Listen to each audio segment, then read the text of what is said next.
मित्रांनो, इंजेक्शनची भीती कोणाला वाटत नाही. अगदी डॉक्टर, नर्स, फार्मासिस्ट यांना पण इंजेक्शनची भीती वाटते. बात तो सही है. सर्वसामान्यांबद्दल तर बोलायलाच नको. विचार करा, जर एखाद्याला डायबिटीज, मधुमेहाचा त्रास आहे आणि तो पण टाईप 1 डायबिटीज आहे आणि रोज त्याला इंजेक्शन इन्सुलिनचे घ्यायला लागते, तर त्यांना किती त्रास होत असेल.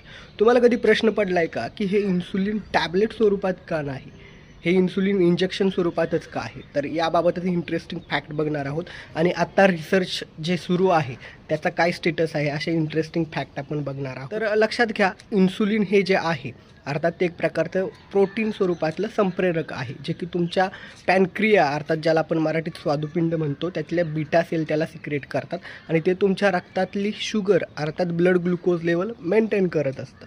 पण काय होतं, हे प्रोटीन स्वरूपातलं हार्मोन संप्रेरक आहे आणि जेव्हा तुम्ही ते जर ओरली द्यायचा प्रयत्न केला तर तुम्हाला माहिती आहे आपल्या पोटामध्ये स्टमकमध्ये ॲसिड असतं आणि काही एन्झाईम्स आहेत, त्यामुळं ते तुमचं इन्सुलिन डिग्रेड होतं. त्यामुळं इन्सुलिन हे इंजेक्शन स्वरूपातच अवेलेबल आहे, ते त्या ठिकाणी टॅबलेट स्वरूपात नाही. पण सायंटिस्ट इथं थांबलेले नाही आहेत.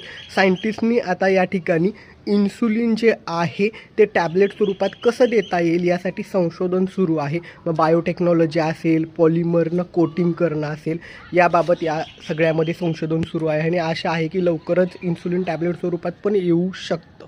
त्याशिवाय दुसरा इंटरेस्टिंग फॅक्ट, नुकतंच 1-2 महिन्यापूर्वी सिप्लानं डिसेंबर महिन्याच्या शेवटी इन्हेलेशन थेरपी अर्थात नाकाद्वारे इन्सुलिन इन्हेलेशनल थेरपी कशा पद्धतीनं देता येईल यासाठी इन्सुलिन इन्हेलर लॉन्च केलेला आहे.